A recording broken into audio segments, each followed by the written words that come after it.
est entré dans le système, comment faire pour enregistrer ce qui est entré, comment faire pour le calcul, ainsi de suite, parce que rien ne se crée, rien ne se perd, tout doit être transformé. Ça veut dire si j'ai mis, je sais de quoi il est question. C'est ça donc on doit utiliser trois lois. On a dit la loi de conservation de la matière, la loi de conservation de l'énergie et la loi des moments. Donc voilà les trois lois à retenir. Voilà les trois lois qu'on utilise. J'espère que tu as noté.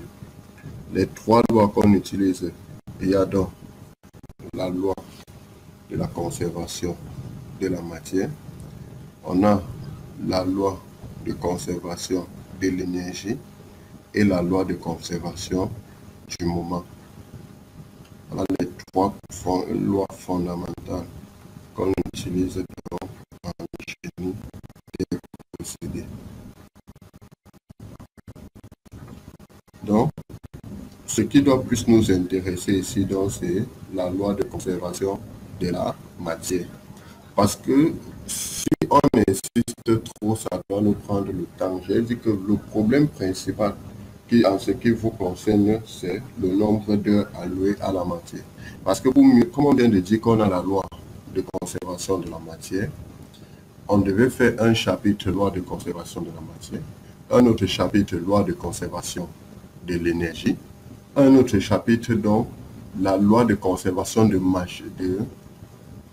matière et d'énergie. Parce que dans l'unité de production, tu viens avec la matière première, comme on a dit savonnerie, tu viens avec huile, la soude. Et maintenant, comme l'énergie, il y a de l'eau que tu chauffes sous forme de vapeur pour envoyer. Donc tu vois que quand tu dois faire dans le bilan de l'énergie, il faut faire dans le bilan de la matière. Il faut donc combiner. On a dit que le système était tout portion d'une unité de production choisie pour analyser. Au niveau où donc tu as choisi le système, il faut aussi tenir compte de l'énergie qui arrive. Comment l'énergie influence sur la matière. Quand on prépare, si tu boues peut-être le plantain, quand c'est au feu et que tu allumes le feu, le plantain chauffe à un certain moment. Ça veut dire que l'énergie là est transmise aussi au plantain. Quand tu éteins le feu, à un certain moment, le plantain se refroidit, il n'y a plus d'énergie. Donc tu vois donc à un certain moment, il y a de l'énergie, il n'y a pas. Donc comment calculer tout ça? Donc comme il n'y a pas suffisamment, il n'y a pas de pour le faire, parce qu'il faut 25 heures pour essayer de faire ça, faire les TD, y compris même les constructions et installations. Donc je me suis arrêté direct seulement sur la partie conservation de la matière. On peut donc dire que les bilans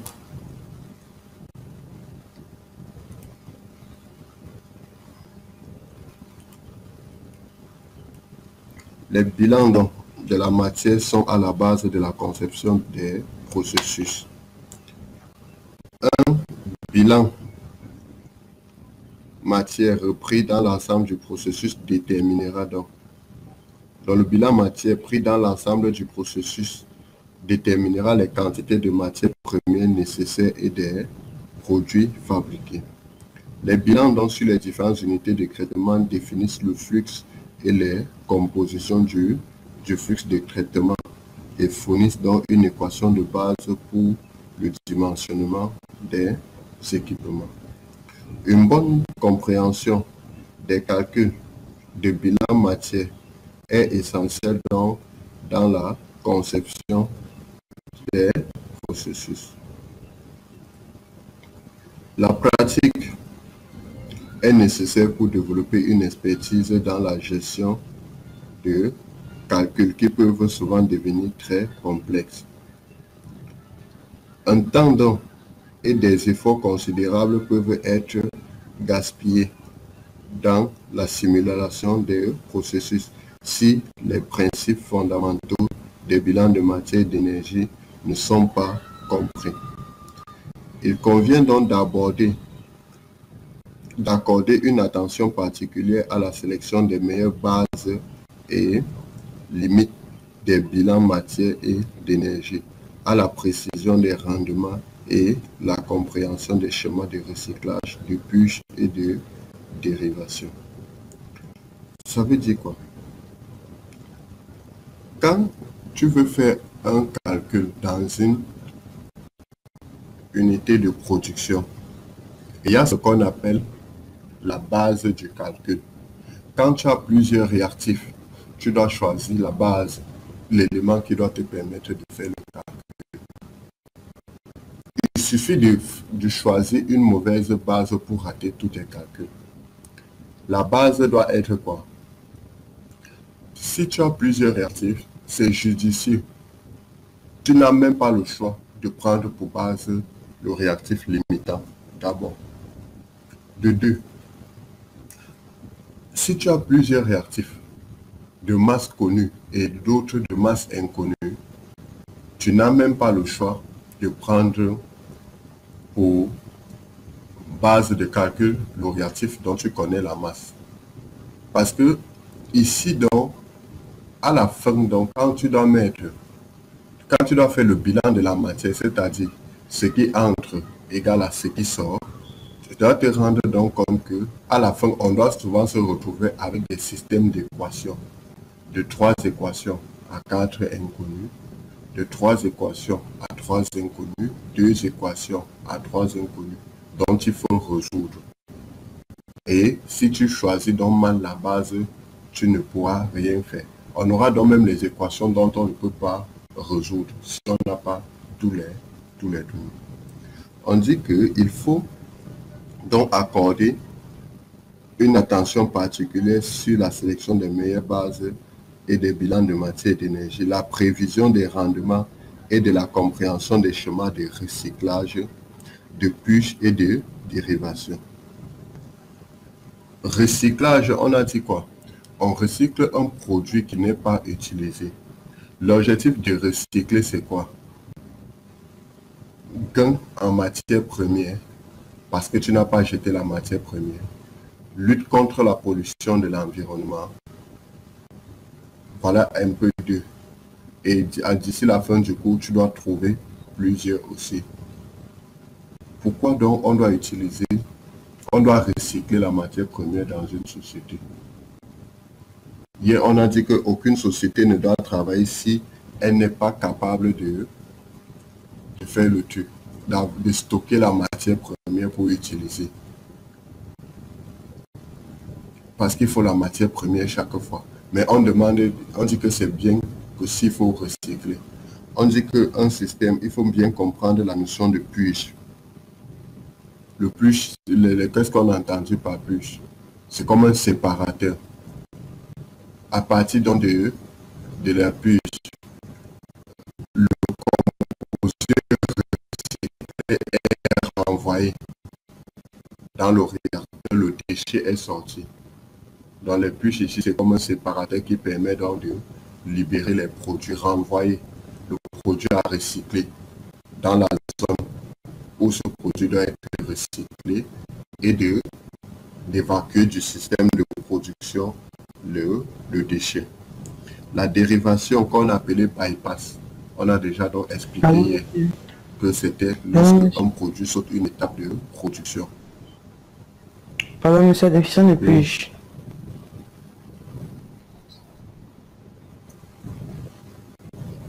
Oui. Pardon, monsieur, ici, on entend par puge quoi?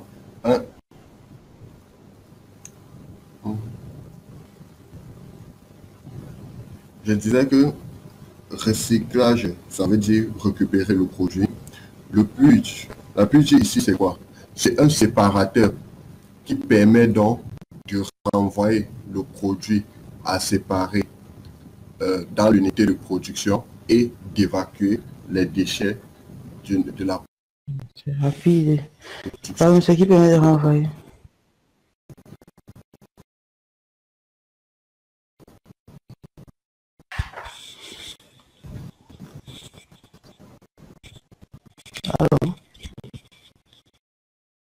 De renvoyer les produits à recycler sur la chaîne de produits et des produits à restitution.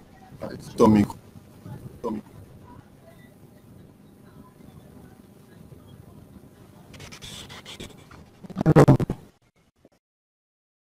Coupe ton micro, je vais te dire. J'ai dit renvoie le produit à recycler sur la chaîne de production et évacue les déchets du système. Renvoie les produits à recycler sur la chaîne de production et évacue les déchets du système.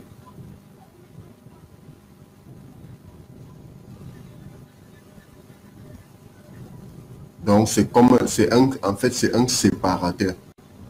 Quand certains produits arrivent là-bas, donc ça veut dire quoi? Quand vous fabriquez le produit désiré, si l'objectif peut-être c'est de fabriquer le savon, à un certain moment, dans le morceau de les savons vraiment suivent la chaîne. Tout ce qui n'est pas savon, donc, prennent un autre. Tout ce qui n'est pas savon prend une autre direction. Quand ça prend une autre direction, maintenant, tout se retrouve dans le même réservoir. Et dans le réservoir, donc, il y a une façon de faire le cri à l'intérieur du réservoir. C'est comme les gens qui font les tapis roulants peut-être aimantés. Quand on regarde National Geographic, quand les gars font les cris de matière première, tu vois donc que quand ils broient peut-être une voiture jusqu'à avoir presque la poudre, les morceaux, petits morceaux, ils versent ça, tout ça sur un tapis roulant. Quand ça roule sur le tapis, automatiquement, donc on a déjà mis les trucs aimantés. Quand l'aluminium arrive, ça passe. Quand c'est un truc en fait, on décale, la machine décale ça automatiquement de côté. Après, donc, on récupère et envoie quelque part. Donc, tout ce qui est le fer se retrouve, métal se retrouve quelque part et tout ce qui est aluminium part quelque part. Donc, c'est le même procédé. Donc, ici, le produit qu'on cherche, c'est le savon. Quand c'est le savon, ça part à tel endroit. Tout ce qui n'est pas savon se retrouve quelque part. Et le quelque part là maintenant, à l'intérieur, donc, c'est un séparateur. Le séparateur donc crée que tout ceci donc part de ce côté et tout l'autre ci part de ce côté. Donc, tout ce qui est comme matière première qui n'a pas bien réagi, le séparateur donc renvoie sur la ligne de production. Et tout ce qui est donc comme déchets, on envoie de l'autre côté qui sort du système. C'est ça qu'on évacue dans l'environnement. Donc voilà donc le rôle de la purge.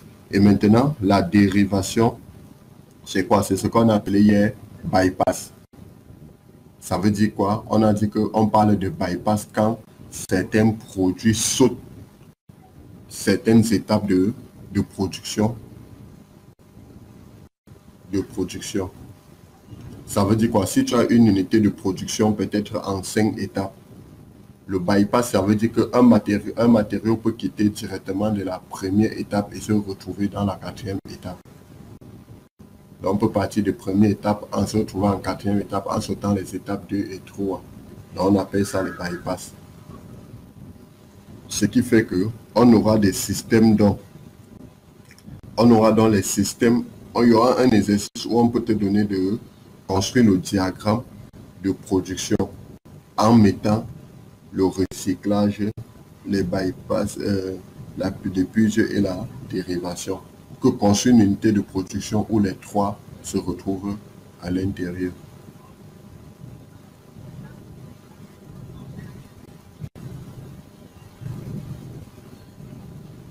Les calculs courts donc peuvent également être utilisés pour accélérer la convergence des simulations de flux en fournissant donc de bonnes estimations initiales des flux de recyclage d'appoint.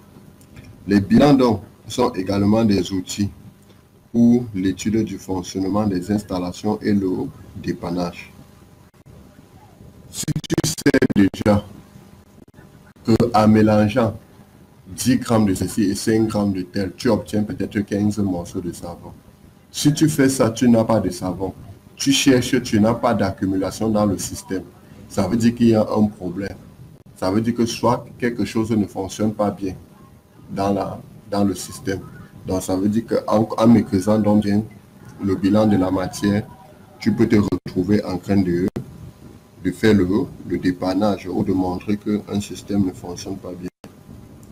Ils peuvent être utilisés pour vérifier les performances par rapport à la conception, pour étendre dans les données souvent limitées disponibles de l'instrumentation de l'usine, pour vérifier dans les calibrages des instruments et pour localiser dans les sources de perte de matériaux.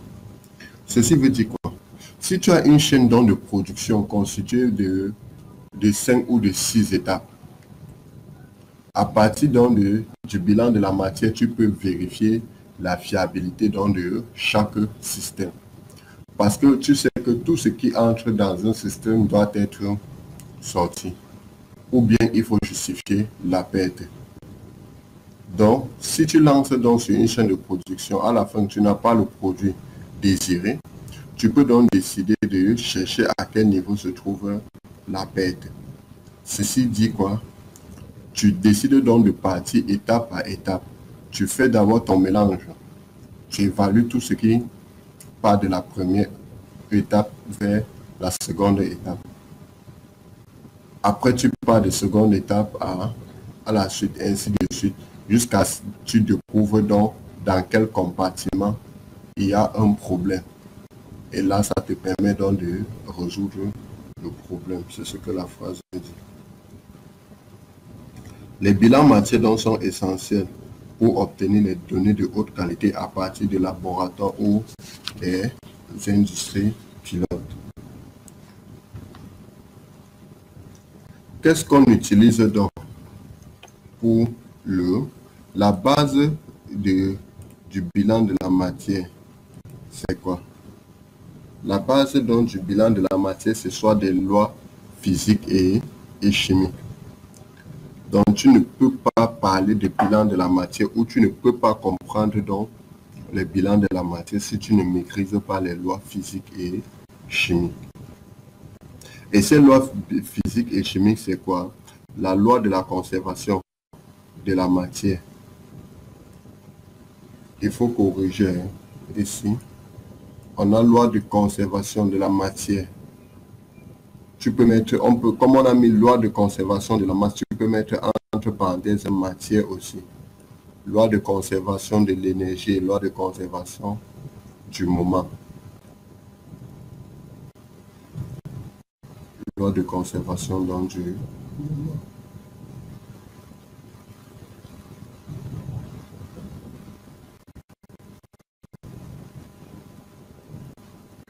Pour maintenant manipuler en génie des procédés, on doit utiliser donc un modèle mathématique. C'est pour ça que quand quelqu'un disait au lycée qu'il est fort en physique, quand un gars avait normalement les 17-18 en physique, si quelqu'un a 17-18 en physique à partir de la classe de seconde comme ça, ça veut dire qu'en mathématiques, Allô, monsieur. Oui. Alors, si le monsieur, c'est élan Oui, ou moment? C'est élan ou moment? J'ai dit moment. J'ai dit moment. Alors, Loi de conservation de la matière, de l'énergie et du moment. non, pas élan. D'accord, monsieur.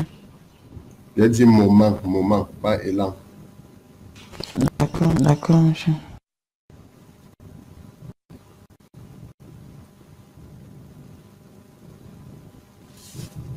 Donc, je disais tantôt, quand un gars parvenait à avoir 17-18 en physique, ça veut dire que normalement, le gars doit avoir 20 en mathématiques. Parce que tu ne peux pas avoir 17-18 en physique si tu n'as pas plus de 4 ans en mathématiques, c'est que tu es un tricheur.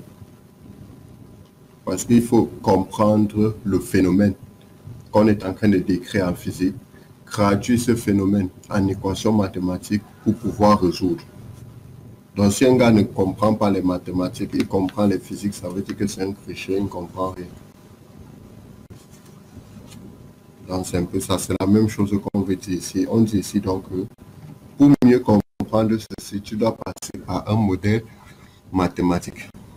Modèle mathématique, c'est quoi? C'est que tu dois traduire la situation en équation mathématique pour résoudre. C'est pour ça que j'ai dit qu'on devait avoir des équations à plusieurs inconnus. C'est quoi donc le modèle mathématique dont il est question? En génie chimique, donc, le modèle mathématique est l'ensemble d'équations mathématiques qui décrivent tous les phénomènes qui se produisent dans le système. Le modèle mathématique, donc, c'est l'ensemble des équations mathématiques qui décrivent tous les phénomènes qui se produisent dans le système. Et l'ensemble d'hypothèses simplificatrices qui peuvent être utilisées pour résoudre les équations.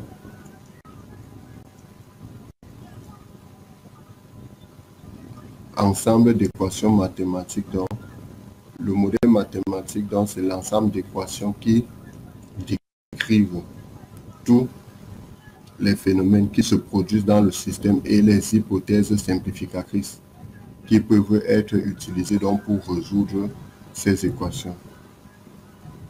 Les hypothèses donc formulées doivent être soigneusement examinées et énumérées. Il faut les garder à l'esprit car elles imposent une limitation au modèle et il faut s'en souvenir lors de l'évaluation du résultat à prévoir. Ça veut dire que quand tu fais les hypothèses, il faut donc garder ces hypothèses à l'esprit et tenir compte donc à chaque fois que tu avances que cela peut avoir un impact. Donne-moi une minute.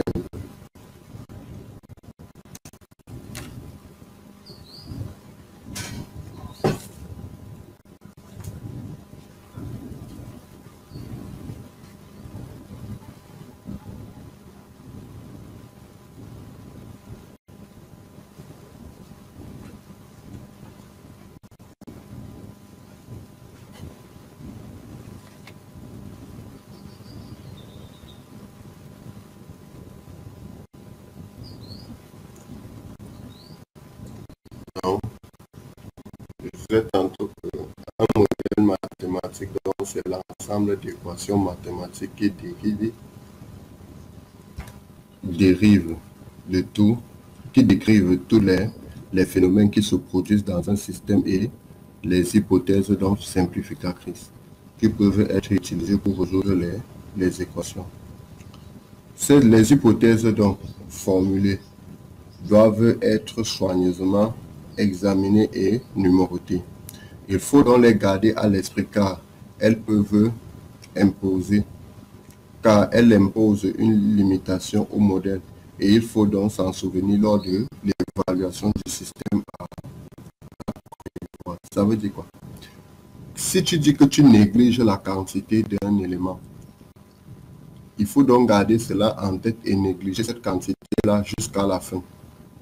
Parce qu'il ne faut pas dire que je néglige quelque chose et plus tard, tu reviens encore sur cette chose-là. Si tu as commencé à négliger au début, néglige jusqu'à la fin. Et tu dois savoir exactement pourquoi donc tu négliges. Sinon, cela ne pourra pas marcher. Maintenant donc, comme c'est le système d'équations que tu dois résoudre, il faut donc vérifier donc que le nombre de variables est égal au nombre d'équations. Parce que si le nombre de variables n'est pas égal au nombre d'équations, tu ne peux pas donc trouver de solution.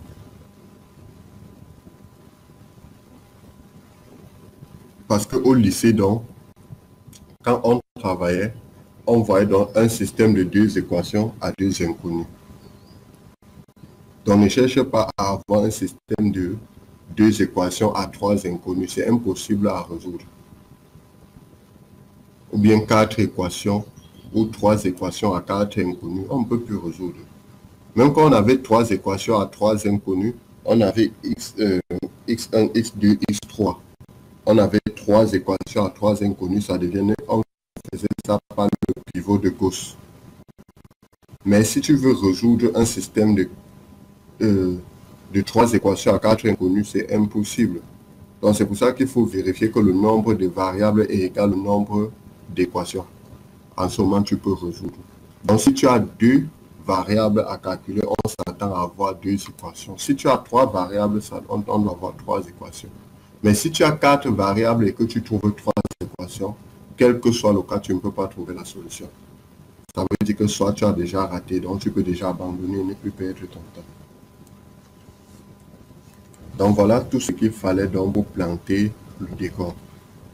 Entrons donc proprement dans le but du sujet. Bilan matière. Principe du bilan. Considérons donc un processus pour lequel il y a un flux entrant et sortant et la réaction chimique dans le système. Les réactions chimiques dans le système.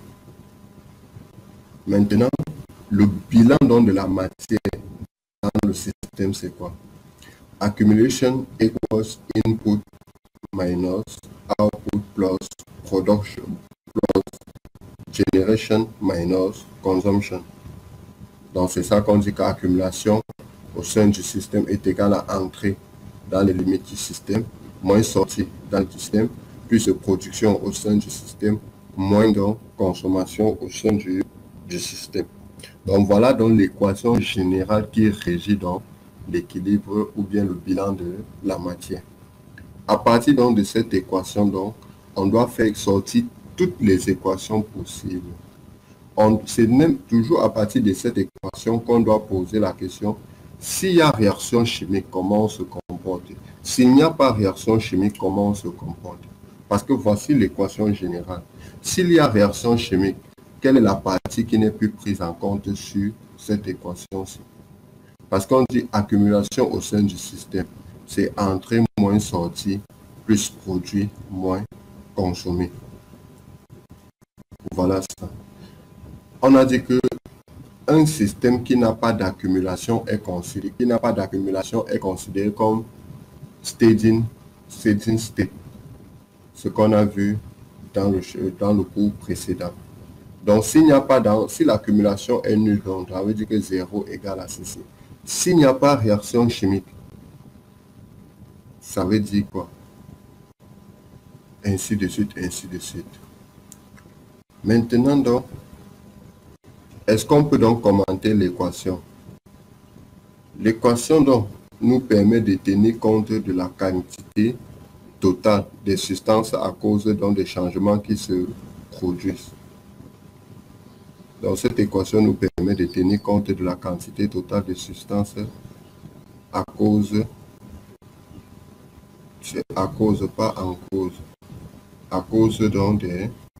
des changements qui se produisent. Un intervalle de temps doit être précisé, par exemple une heure, un jour, une seconde, un an. La production et la consommation désignent donc des gains et des pertes au cours d'une réaction chimique. La consommation et la production désignent donc les gains et pertes au cours d'une réaction chimique. Lorsque la réaction chimique n'a pas lieu,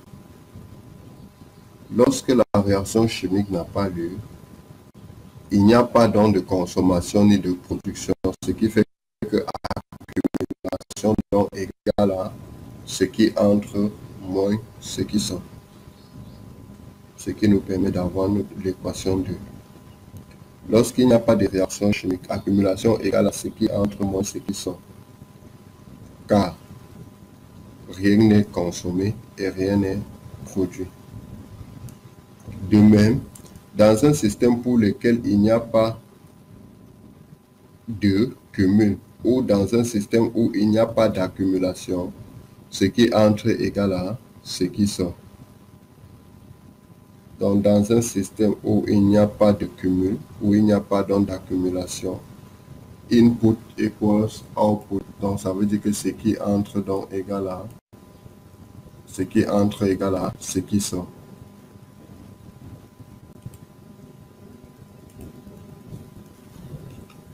S'il n'y a pas de flux entrant et sortant, ni de production ou ni de consommation dans le système, alors nous avons donc simplement un isolement contenu dans une espèce de matière conservée. S'il n'y a pas de flux entrant, sortant, ni de production, ni de consommation dans le système, alors nous avons donc simplement et isolement contenu une espèce donc de matière conservée. C'est quoi donc un système? On a donc déjà défini comme c'est une partie arbitraire de l'ensemble du processus choisi spécifiquement pour l'analyse. Donc, si on tient compte donc de notre figure de la première page, où on avait étape 1, étape 2, étape 3, étape 4, étape 5 et étape 6, donc, on peut donc choisir chaque étape là comme un système en fonction de ce qu'on cherche. Donc, on peut donc choisir chaque étape là-bas comme système en fonction de ce qu'on cherche. Les systèmes dont les plus utilisés généralement peut être quoi? Ça peut être le réacteur même, où la réaction chimique a lieu. Ça peut être le séparateur. Donc généralement, on peut faire les bilans très facilement et très aisément sur des réacteurs ou des séparateurs. Parce qu'il faut donc aller sur le séparateur, tu vois ce qui sort comme produit de la réaction et ce qu'on a comme déchet. Et à partir de là, donc, tu peux évaluer ce qui est entré. On a dit donc staging state. C'est ça, donc on a mis stabilité état. Staging state. Donc ça veut dire que c'est un système dans lequel l'accumulation est nulle. Ce qui implique donc que ce qui entre dans le système doit sortir. Parce que si l'accumulation est nulle, ce qui entre, c'est ce qui sort. Quel est donc un exemple de staging state qu'on connaît? Dans l'ensemble, un exemple de staging state qu'on connaît, donc c'est ça. Quand tu as observé correctement la figure, si ça représente quoi?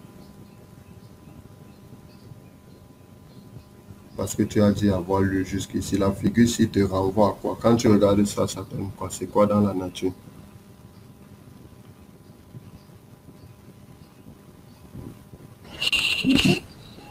Pardon, monsieur.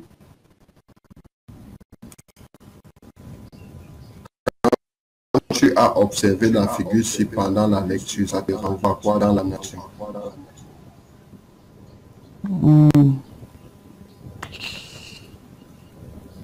Monsieur. En tout cas, au système qui se vidéo. Parce que, Oh, monsieur à la mer. Bon, pas la, c'est là on veut dire, c'est la mer, aussi c'est la rivière, aussi c'est un cours d'eau, bref, l'eau. tu as ton cours dans ton ordinateur comme d'habitude, où tu as imprimé, c'est ça? Oui, monsieur. Regarde où je suis en train de pointer là. On a écrit là-bas quoi? River flow. Et tu dis que ça, c'est quoi? C'est la mer. La rivière. Voilà. Monsieur, Donc, on vient de dire que... monsieur, flow là, c'est quoi On donc? vient de dire que... Pourquoi mes river? Comment? Flow là, c'est quoi? Monsieur, moi j'ai douté parce que je vois Est-ce un que... ami river flow. Tu as un ami river tout simplement, et Dieu me dit que bon, la rivière, mais le flow là m'a un peu embrouillé. Mais c'est la rivière, c'est quoi? La rivière coule, non? Flot renvoie à Ah, l'écoulement, non? ah, ok. Merci, monsieur. Donc, On vient de dire que le steady state, c'est un système où l'accumulation est nulle. Steady state, donc, est un système où l'accumulation est nulle. Si l'accumulation donc est nulle, on dit donc que, on donne donc un exemple. On dit que ce qui entre donc doit être égal à ce qui sort. Voilà donc, on prend un exemple sur un bassin fluvial. Parce que si tu es un peu attentif quand tu lis, on dit exemple, bilan d'un bassin fluvial. Processus impliqué dans le bassin. Voilà tout ce qui est comme processus impliqué dans ce bassin fluvial-là. On dit qu'on a quelque chose, la rivière qui entre. On a la terre, on a l'atmosphère. Ça circule. Quand l'eau circule, donc, il y a certaines parties d'eau qui s'infiltrent dans le sol. D'autres s'évaporent et retombent sous forme de précipitation. L'autre s'infiltre, forme la nappe phréatique, et c'est ça donc qui alimente encore le bassin après. Donc voilà, c'est tout ça donc qui est représenté là-bas. C'est-à-dire que dans ce système, il y a le sol et le réservoir. Et le bilan matière donc, de l'atmosphère est à choisir en choisissant une base, par exemple la période d'un an. Le bilan donc matière donc, est le bilan de masse et non de mol. Corrige donc. Où on a mis des tops là. Le bilan matière est un bilan de masse et non de mol. Tu as vu?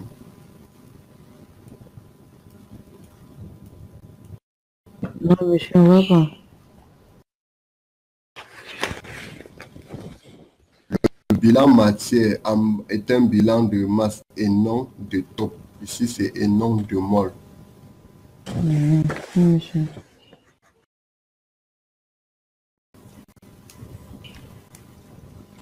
Donc, et non de mol ni de volume.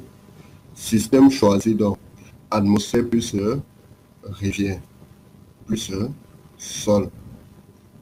Nous avons besoin de l'accumulation des entrées et de sorties. Accumulation donc sur un an. Flux d'écoulement à l'entrée donc. J'ai A1 plus R1 plus G1. Et à la sortie donc j'ai quoi? J'ai AE plus E ou A2 plus E, R2 plus E, G2. Qu'est-ce qui est généré dans le système? Qu'est-ce qui est consommé? Rien. Oui. 3 minutes. Qu'est-ce qui est consommé? Qu'est-ce qui est généré dans le système? Rien. Parce que quoi? Il n'y a pas de réaction chimique. On a dit donc l'équation 1 que tu as sur ton papier dit que accumulation donc au sein du système égale à entrée plus sortie plus généré ou produit moins consommé. Si on a dit donc que s'il n'y a pas accumulation, s'il n'y a pas réaction chimique, ça veut dire que entrée égale à sortie, c'est-à-dire que générer plus consommé donne 0. Donc comme il n'y a pas réaction chimique, donc générer plus consommer ici égale à 0 parce qu'il n'y a pas de réaction chimique. Et maintenant, qu'est-ce qu'on obtient donc comme bilan de la matière? Comme bilan de la matière, donc on doit voir que accumulation égale à ce qui entre moins ce qui est sorti. Donc accumulation doit donner quoi? Input minus output. Or si tu regardes donc sur la figure, input minus output, on a listé donc les inputs, on a listé les outputs. On a dit que les inputs à l'entrée, on avait A1 plus R1 plus G1. À la sortie, donc, on a A2 plus R2 plus G2. Donc, si on fait donc entrée plus sortie, donc, on peut les regrouper. peut les regrouper. Donc, si on regroupe, donc, ça nous donne l'équation 4. Et le bilan donc, de la matière s'applique donc en fait au choix du système. Si donc le choix continue donc, sur le bassin fluvial ou le réservoir, donc, alors l'accumulation donc, égale à entrée. Monsieur. Bon, monsieur, tout à l'heure, on a dit que au niveau de l'accumulation, c'est entrée moins sortie. Maintenant, si c'est entrée moins sortie, monsieur, pourquoi ils mettent S à l'adresse suivante moins S à l'adresse sortie? Parce qu'il faut faire référence au chemin. Ils mettent S2 moins S1. Oh, c'est S1 qui entrait et S2 sortait. C'est S. C'est S1. C'est R1 qui entre et c'est R2 qui sort. Donc, je crois qu'on devait mettre SR2, SR1 moins SR2. Mais là, c'est le contraire.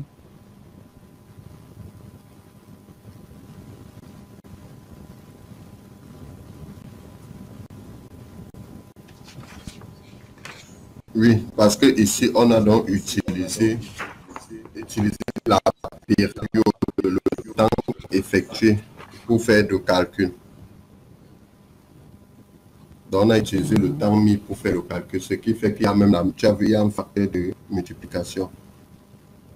Or, le plus important, donc, c'est le dernier où on a mis dans le bilan. L'équation 5. Donc, tout ce qu'on dit là, donc, se retrouve résumé donc, à l'équation 5. Si tu regardes l'équation 5 donc, et la figure, tu dois te rendre compte que l'équation 5 donc, regroupe tout ce qu'il faut. Je comprends toujours pas. Les S à l'adresse suivante de les S à l'adresse suivante 1. Je vois pas où ça sort, monsieur.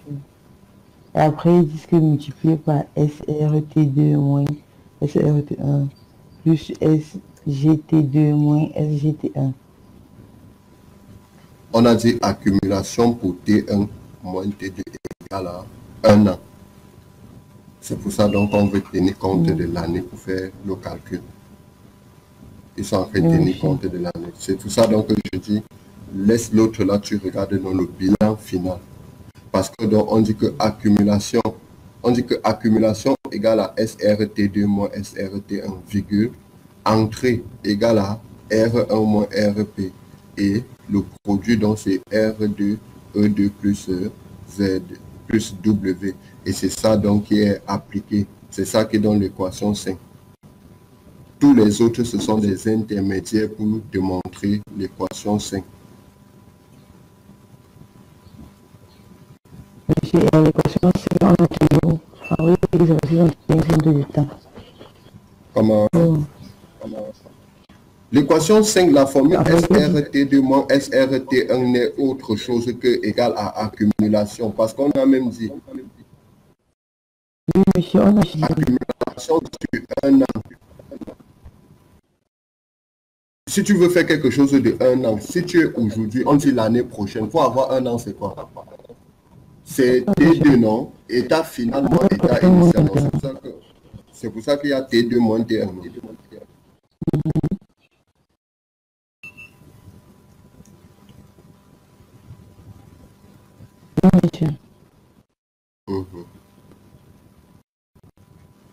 Donc, pour que nous soyons au même degré de compréhension,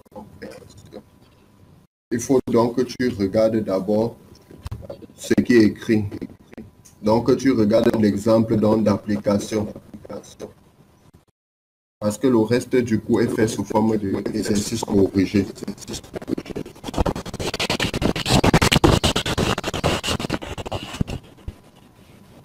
Ton micro.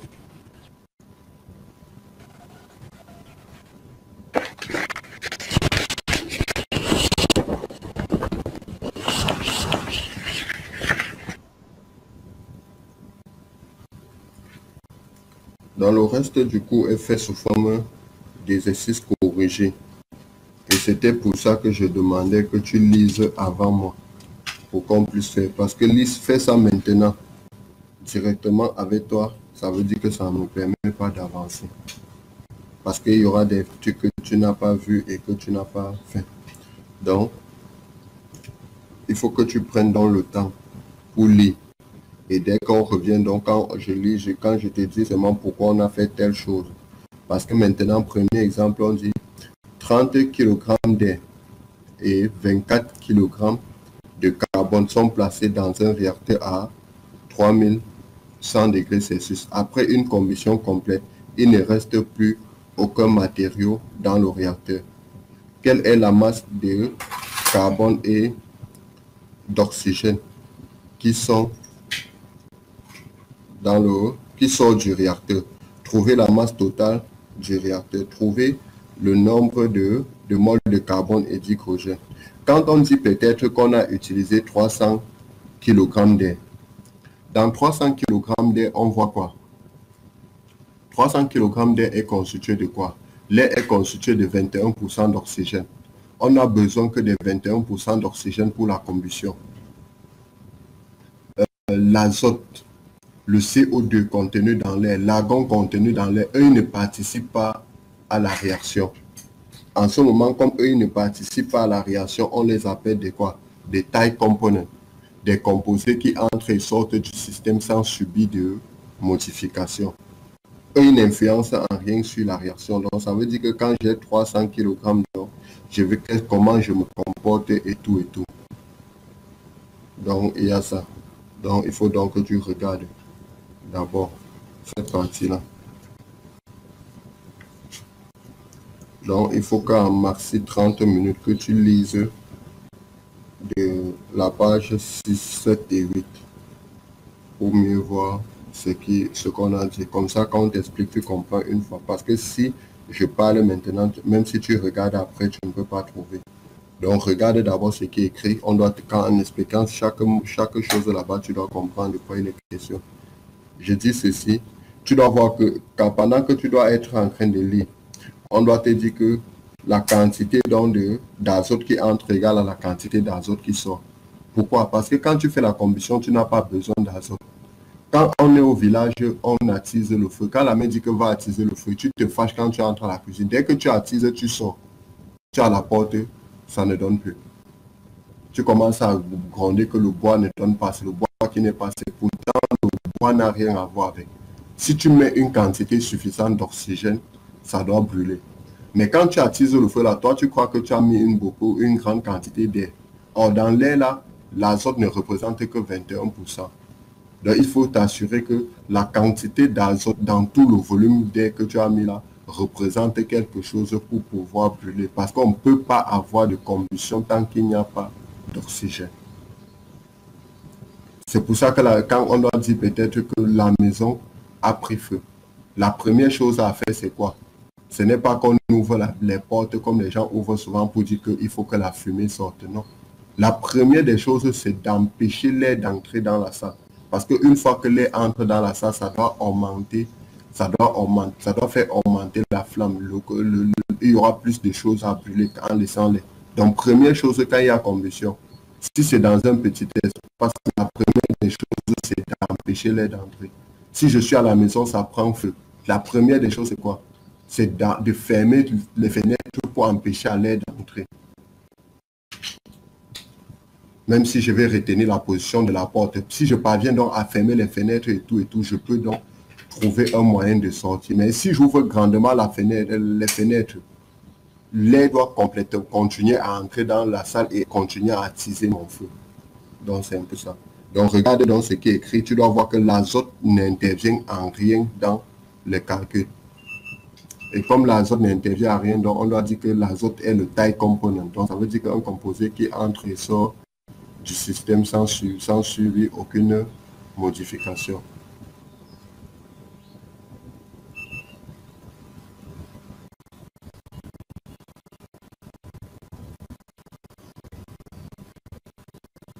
Donc, je suis à 6h15. Je te laisse 30 minutes pour essayer de comprendre.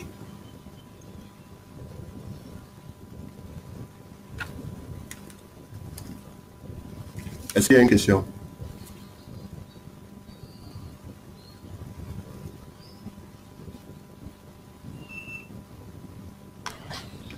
Au niveau de l'exercice. Comment? Juste au niveau de l'exercice pour chimie, ça va aller comme on a dit tout à l'heure. Ok. Donc, tu lis de la page 6 maintenant jusqu'à la page 10. D'accord, monsieur. Parce qu'à l'intérieur, donc, il y aura deux types de choses. Quand tu regardes, si tu as la page 7, tu regardes, on t'a dit stratégie pour résoudre ce type de problème. Qu'est-ce qu'on fait pour résoudre ce type de problème? Parce qu'il y a les étapes à faire.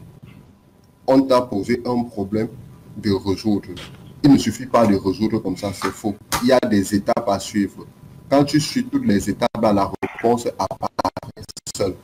On dit première étape, on a dit 30 kg d'air et 24 kg de carbone sont placés dans un réacteur. Après la combustion complète, il ne reste plus aucun matériau dans le réacteur. Première des choses, comment résoudre ce type de problème? Premier point, faire le schéma. Placer toutes les données disponibles.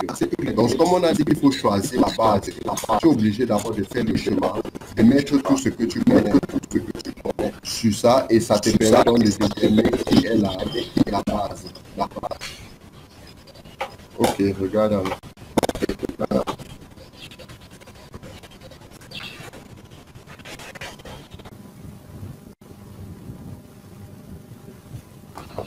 Monsieur. Oui.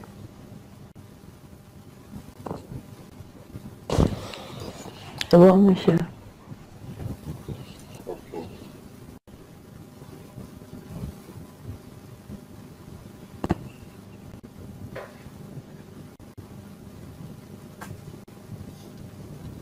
Bon, tu as lu, tu as essayé, tu as compris. On reprend donc avec notre énoncé. Ici donc, 300 g d'air et 24 g de carbone sont placés dans un réacteur à 3100. Et la réaction, après une réaction complète, il ne reste plus de matériel dans le réacteur. Ça veut dire que quand on dit qu'il ne reste plus, ça veut dire que l'accumulation est nulle. On demande donc quelle est la masse du carbone et d'oxygène qui sort du réacteur. Quelle est la masse de carbone et d'oxygène qui sort du réacteur? Trouve la masse totale qui sort du réacteur. Trouve les moles de carbone et d'oxygène qui sont entrés et sortis du réacteur et trouve donc le nombre total. Le nombre total, donc corrige la dernière question. Trouve le nombre total de moles. Top là. Trouve le nombre total de moles qui entrent et le nombre total de moles qui ont quitté le réacteur. L'analyse donc de ceci trouve le nombre total de moles qui entrent et le nombre total de moles qui ont quitté le système. L'analyse de cet exercice, quand tu finis déjà d'analyser, tu te rends compte que tu as déjà tout trouvé, les questions en désordre. Parce que quand tu trouves le nombre de moles de carbone, d'oxygène qui entrent et sortent du système, avant ça, on dit quelle est la masse de carbone et d'oxygène qui sort du système. Donc, tu vois que ici, on peut dire que l'ordre des questions n'est pas respecté. Parce que pour trouver déjà le nombre de moles qui sort du système, il faut qu'on trouve déjà ce qui entre dans le système. Raison pour laquelle donc, on dit solution. La base du calcul, c'est quoi? 300 kg d'air. Maintenant, masse totale sortant égale à masse totale entrant. Parce qu'on a dit que tout ce qui est entré et sorti du système. Ça veut dire que qu'est-ce qui entre? On a la masse d'air plus la masse du carbone. 324 kg. La réaction, c'est quoi? Carbone plus oxygène donne CO2. On a dit réaction complète. Donc, donne CO2. Et quand on dit maintenant quelle est la masse du carbone et d'oxygène qui sortent du système, il y a donc un problème. Qu'est-ce qu'on doit faire? On doit calculer les quantités de matière de chaque réactif. Et donc, voir s'il y a un réactif annexé. Si le carbone est annexé, ça veut dire qu'il y aura le carbone dans le produit. Si l'oxygène est annexé, il y aura l'oxygène dans le produit. Donc, c'est ça qu'on pose ici comme question. On connaît la masse molaire de l'air. La masse molaire de l'air est de 29 grammes par mol. Comme hier, on a vu en génie chimique donc, que la masse d'air pouvait aussi être égale à quoi? Que la masse d'air, que de dire peut-être que la masse molaire est égale à 5 grammes par mol. On peut trouver la masse molaire donc égale à 5 kg par kilogramme mol. Donc la masse molaire de l'air qui est égale à la fraction molaire de l'oxygène par masse molaire de l'oxygène multiplié par fraction molaire de azote, masse molaire de azote sur fraction molaire sur fraction molaire de O2 multiplié par fraction molaire de H2 maintenant nous donne 29. Qu'est-ce qu'il faut faire? Il faut donc trouver dans la masse molaire de l'air et c'est de 29. Je ne veux pas réciter, je ne veux pas plutôt. Monsieur, Oui. au niveau de la formule là, c'est XNO2 sur XN2 ou alors c'est NO2. C'est X au dénominateur, X au 2 aussi. Ok, c'est bon, merci.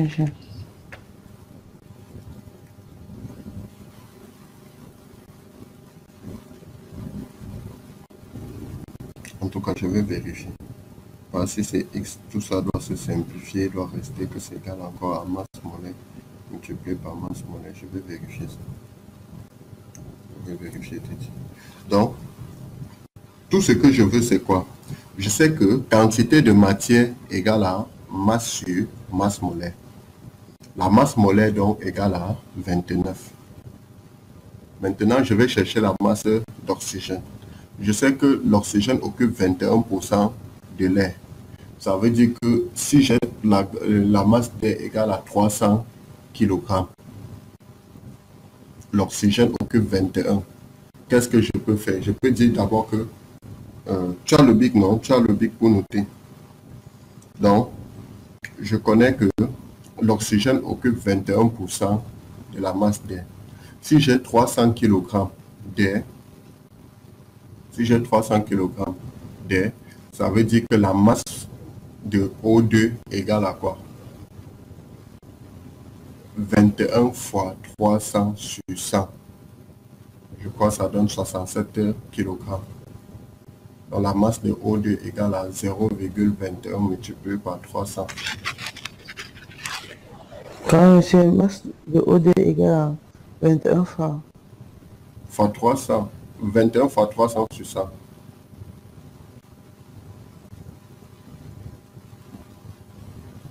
D'accord, monsieur. Donc égal encore, oui, tu peux faire l'application. Ça doit donner 63. Bon, tu fais l'application, tu dois voir ce que ça doit donner. Maintenant, si je connais déjà dans la masse de l'oxygène, je peux donc trouver la masse molaire ou le nombre de moles. Nombre de moles égale à masse sur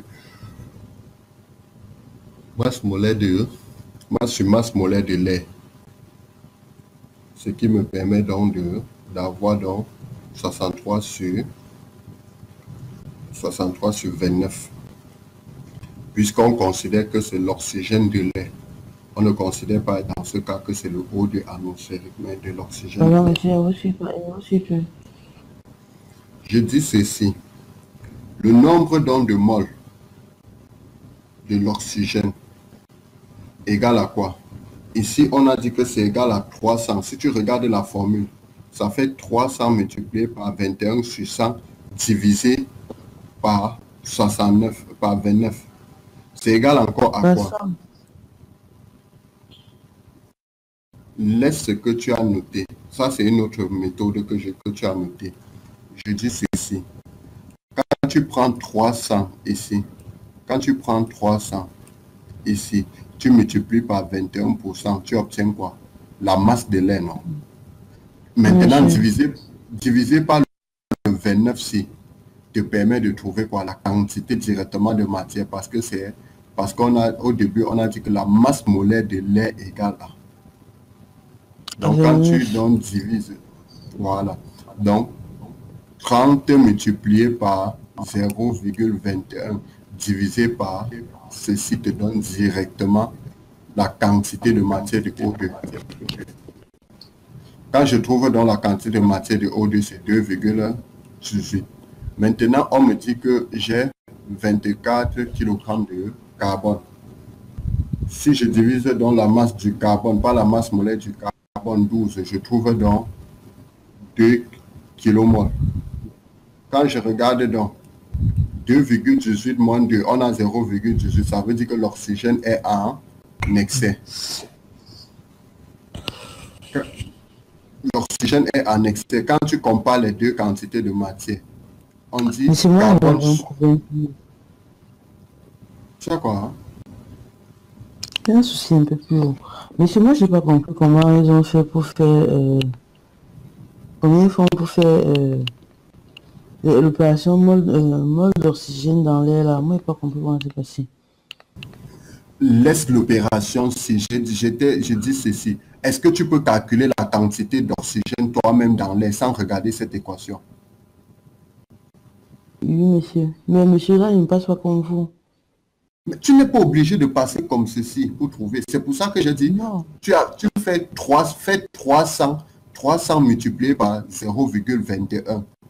Tu trouves la masse de O2 dans l'air.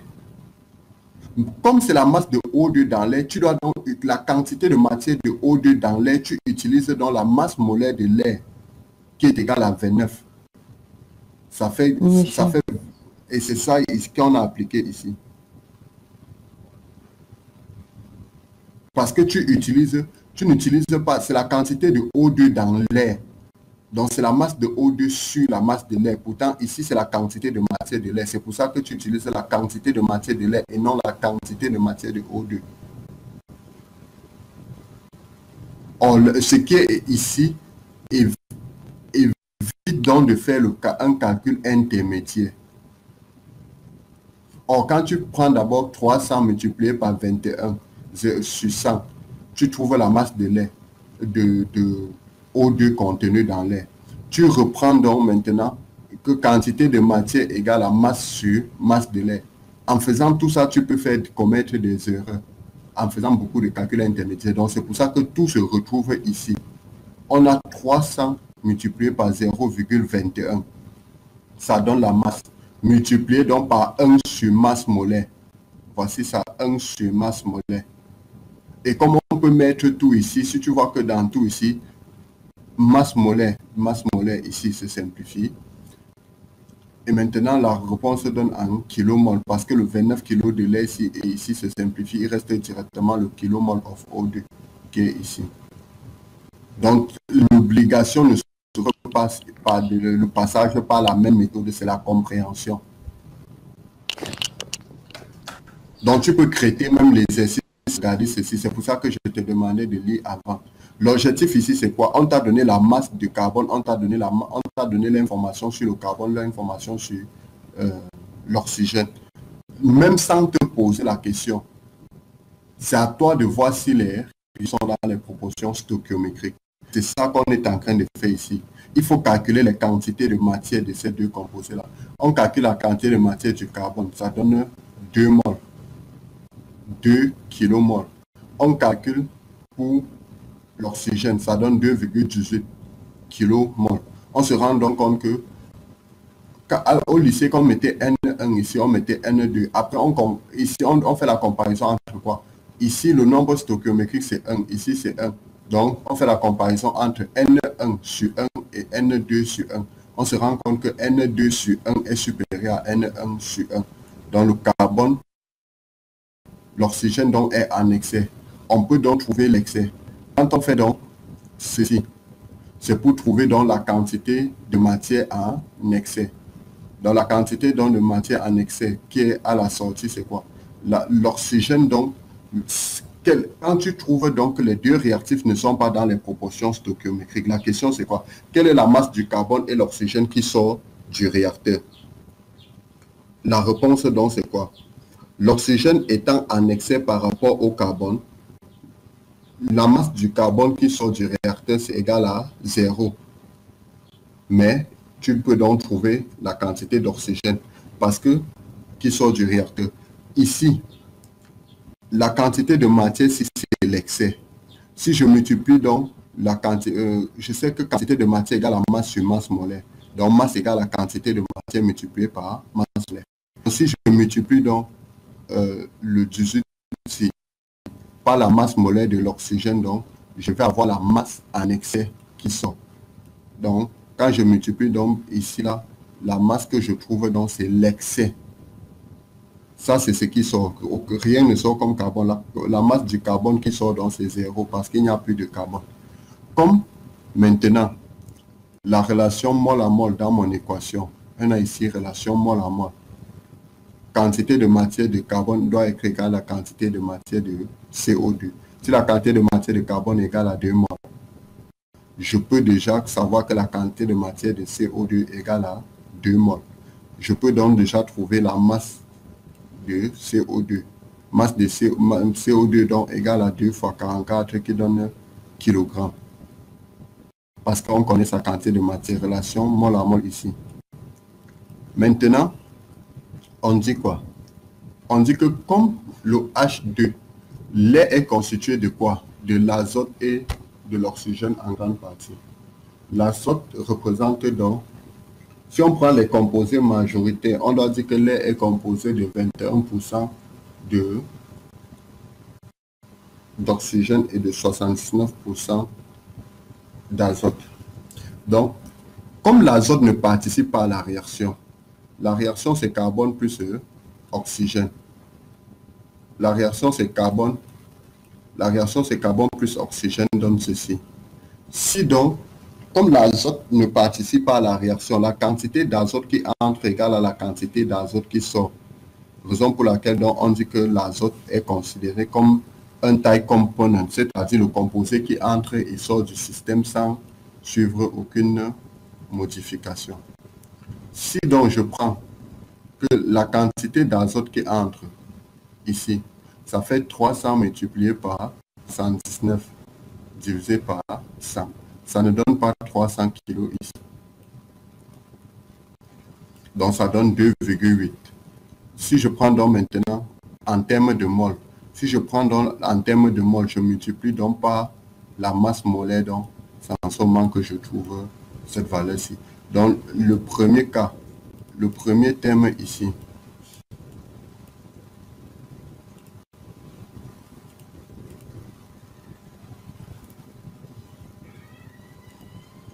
dans ce premier terme ici, permet de trouver la quantité de matière de l'azote, comme tu as fait tout à l'heure pour l'oxygène. Ça permet donc de trouver la quantité de matière de l'azote. Quand je trouve dans la quantité de matière de l'azote contenue dans l'air, c'est pour ça que chaque fois c'est 29 et non 28 comme ça devait être. Et non, pour l'oxygène, ce n'était pas 32 parce que c'est la masse, on tient compte de la masse molaire de l'air. Pour calculer la quantité de matière de l'élément dans l'air, on prend la masse de l'élément qu'on divise par la masse molaire de l'air.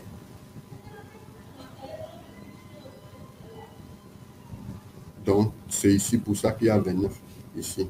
Et quand tu finis dans le 29, dès que tu obtiens la réponse, tu n'es plus dans l'air. Tu travailles maintenant avec l'atome. Parce que s'il y a eu réaction dans l'air, si on a eu réaction, ça veut dire qu'on n'est plus dans l'air. Les composés se sont déjà séparés. C'est pour ça maintenant que tu peux donc prendre la quantité quantité de matière que tu as multiplié. Tu vois donc que ici donne 203, 230. Si tu regardes avant, tu dois voir que la masse, l'oxygène, on a dit que c'était 2,18 kmol d'oxygène, c'est-à-dire 66 kg. Si tu prends donc 66 plus 230, ça donne 300. Donc voilà les 300 de lait qu'on retrouve déjà. Maintenant, donc, après analyse de tout ce qu'on vient de dire, des calculs intermédiaires qu'on a, donc tu peux donc vérifier le tableau. Va dans le tableau, tu dis, on doit donc mettre que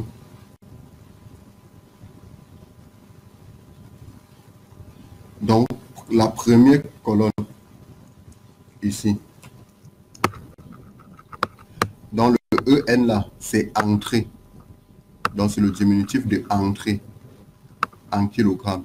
Ici, où on a mis top là, c'est mol en kilogrammes. Ici, c'est mol en kilogrammes. Maintenant, à partir d'ici, c'est la sortie. Donc, avant, comme tu as imprimé là, avant de mettre masse, mets devant sortie. Tu mets donc masse entre parenthèses en kilogrammes. Ici, c'est sortie, masse en kilogrammes.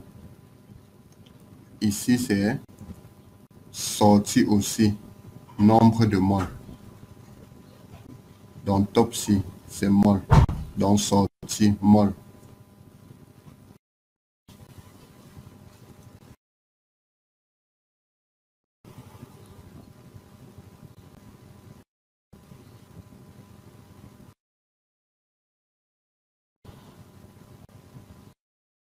Donc, sortie, mol. Ça fait des corrections.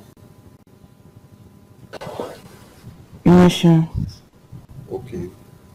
Regarde donc, on analyse. Ça, ce sont les entrées. On a dit non. Ici, à l'entrée, le carbone, on a dit que la masse était 24 kg. Et ici, on a trouvé que ça correspondait à 2 moles. L'oxygène, O2, on a vu que sa masse était 70 kg et que ça correspondait à 2,18 moles. Que la quantité de matière, que le O2, c'est 230 kg et que sa quantité de matière, c'est 8,2. Le CO2, c'est le réactif formé. Donc, il n'existe pas dans les produits, ça fait 0,0. Si je calcule tout ceci, ça me donne 324 kg. En quantité de matière, donc ça donne 12,38. Venons donc pour les sorties. On a calculé, on a vu que le carbone était le produit minoritaire. Ça veut dire qu'il ne figure pas dans les réactifs. 0,0. L'oxygène. L'oxygène, donc, on a vu qu'il y avait une quantité de matière de 18, de 0,18 mol, qui correspondait à 5,76 kg. L'oxygène, l'azote n'a pas changé parce que l'azote ne participe pas à la réaction. C'est ça que je dis que c'est l'azote, c'est le composé qui entre et sort du système sans subir aucune modification. On a dit qu'on l'appelait dans le type component. Et maintenant, dans le CO2 formé a une quantité de matière de 2 moles avec 80 dans 88 kg. Si je somme dans les masses sorties, on voit donc que c'est 223,76. Si on demande d'écrire ça en entier, sans chiffre après la virgule, donc ça doit être sensiblement égal à 324. Pourquoi on obtient ceci? Parce qu'on a fait des calculs intermédiaires. On ne relevait pas tout ce que la calculatrice a donné. Et c'est ça qui a conduit à ceci. Or, la quantité de matière donc obtenue, c'est quoi? C'est égal à 10, qui est différent de 12 à l'entrée. Donc, on se rend donc compte que pour un système donc, avec réaction chimique, la masse qui entre est égale à la masse qui sort. Mais la quantité de matière qui entre est différente de la quantité de matière qui sort. Tu vois donc que la masse totale qui entre est égale à la masse totale à la sortie. Mais la quantité de matière totale qui entre est différente de la quantité de matière totale à la sortie. Autre chose donc, comme remarque. Autre chose comme remarque. La réaction, c'est quoi? La réaction qui a lieu, c'est carbone plus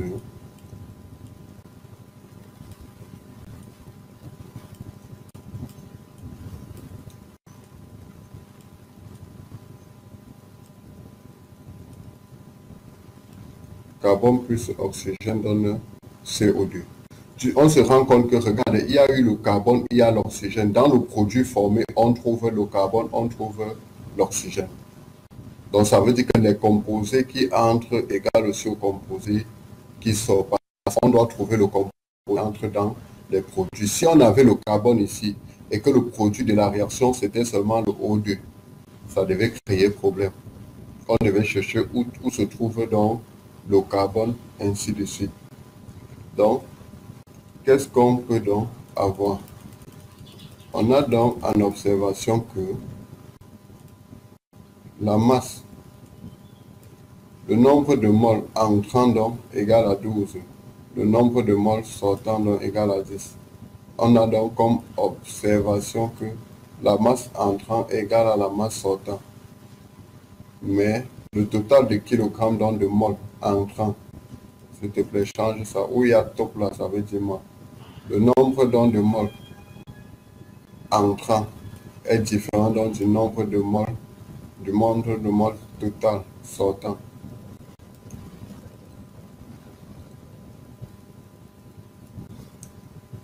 Le nombre donc total de moles entrant est différent du nombre de moles total sortant. Donc supposons donc que voici notre réacteur. Donc voici notre réacteur. Voici dans nos 24 kg de carbone qu'on mélange avec de l'air ici dans le réacteur. Qu'est-ce qui en sort donc comme produit de la réaction? On a le N2, le O2 et le CO2. Donc voilà tout ce qu'on obtient donc comme produit de la réaction. Comment donc on peut traiter ça? Quelle est donc la stratégie? Qu'est-ce qu'on devait faire dès le départ pour résoudre ce type de problème sans avoir de soucis? Donc la première chose donc c'est de faire le schéma du procédé. On te dit que on mélange le carbone et l'oxygène. Donc tu fais un carreau comme ceci on a mis. Tu mets un premier trait comme ça, carbone, oxygène. Un trait en bas, tu mets produit. Tu ne connais pas encore les produits. Deuxième point, donc, placer toutes les données disponibles sur le diagramme. Toutes les données disponibles. Les données, c'est quoi? Ici, on a dit qu'on a 24 kg. Donc, tu mets carbone 2 pour 24 kg. L'air, 300 kg. Bon, ici, la composition de l'air ici, on a mis ça parce qu'on connaît. Parce que tu vois qu'on a rempli tout ça parce qu'on a déjà calculé, on a le tableau en haut. Si on n'avait pas encore le tableau, on devait mettre ici seulement que R, 300 kg. Entre parenthèses, on peut mettre 21% de O2, 69% de N2. On reste tranquille. Plus tard, donc, on peut venir donc compléter. Mais ici en bas, on met seulement produit. On ne connaît pas qui doit être produit tant que nous n'avons pas encore écrit l'équation jusqu'à faire des calculs pour savoir qui est produit majoritaire, qui est produit minoritaire. Est-ce que la réaction est totale pour venir compléter? Donc ceci est complété déjà parce que nous avons tout ce qu'il faut pour compléter. Troisième point donc, vérifier la composition disponible ou celle qui peut être calculée immédiatement pour chaque flux. Maintenant donc, quand j'ai mis mes données sur le tableau, S'il y a réaction chimique, j'écris comme tout à l'heure, carbone plus oxygène donne O2, donne CO2. Et à partir donc de là, je regarde donc qui je peux utiliser rapidement pour faire mon calcul. Si je trouve déjà donc quel réactif je vais utiliser pour trouver le produit, donc je me lance, je fais le calcul. C'est ce qu'on dit. En quatrième point donc,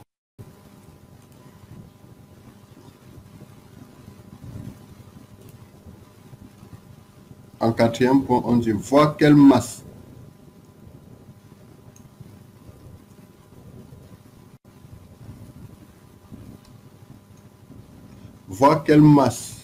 ou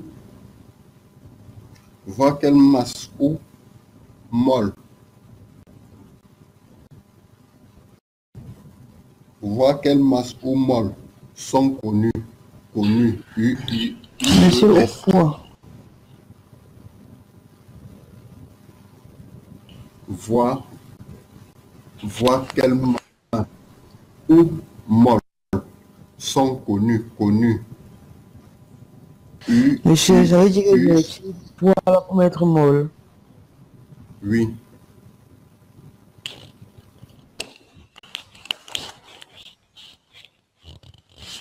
Voir quelle masse ou mol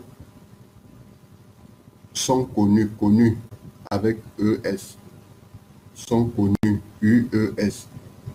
Parce que dans un exercice, on peut plutôt te donner les quantités de matière. Dans d'autres, on peut te donner la masse.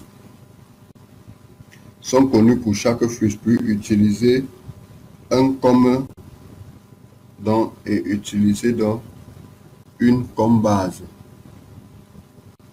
Donc, en fonction donc, de ça, je vais faire une comparaison pour savoir qui est majoritaire, qui est minoritaire. Et à partir de là, donc, je peux choisir un produit pour faire la base, comme ce que nous venons de faire maintenant. On a, à partir de l'oxygène et tout, on a calculé la quantité de matière de chacun. On s'est rendu donc compte que c'est le carbone qui était le produit minoritaire. Donc, le carbone devient donc base de notre calcul. Donc, généralement, quand tu as plusieurs réactifs, tu dois prendre la base, le produit minoritaire. C'est quand sur certains composés, tu n'as pas le choix. On pouvait dire que le carbone, 10 grammes de carbone réagissent dans l'air. Maintenant, tu connais que c'est dans l'air. Tu ne connais pas la masse d'air, tu ne connais rien de l'air. Tu dis donc que le carbone te sert de base de calcul. Mais si on t'a donné l'air et que le carbone là doit réagir avec l'air, tu dois donc regarder la composition de l'air s'il n'y a pas un problème avant de faire le calcul. Maintenant donc, une fois que tu as fait, que tu as mis et tu as choisi la base, on dit donc, on a dit, quand tu choisis la base pour faire le calcul, tu dois utiliser la même base pour tout. Ce n'est pas que tu utilises la base A pour calculer le produit X. Après, tu changes de base pour calculer Y. Non. Tu dois regarder bien les réactifs et choisir la base qui te permet de faire tous les calculs.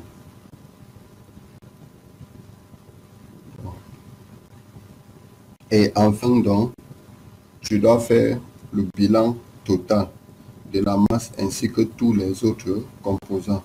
Ça veut dire quoi? Tout à l'heure, nous, on a fait le bilan. On a fait le tableau là. Le tableau là, donc, permet de faire le bilan. Et quand j'expliquais, je disais quoi? Que dans le produit, on a les éléments du réactif. On a eu carbone plus oxygène, donc CO2. Dans CO2, on voit carbone. Dans CO2, on voit oxygène. Pourtant, le réactif, c'était carbone et oxygène. Donc, voilà. Voilà donc que tout ce qui était réactif se retrouve donc dans le produit. Quels sont donc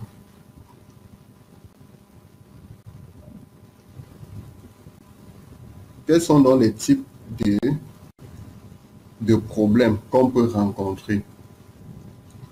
L'endroit noté que le bilan sur la matière, sur une matière quelconque, vous pouvez donc avoir besoin de plus d'une équation. C'est ce qu'on a déjà dit.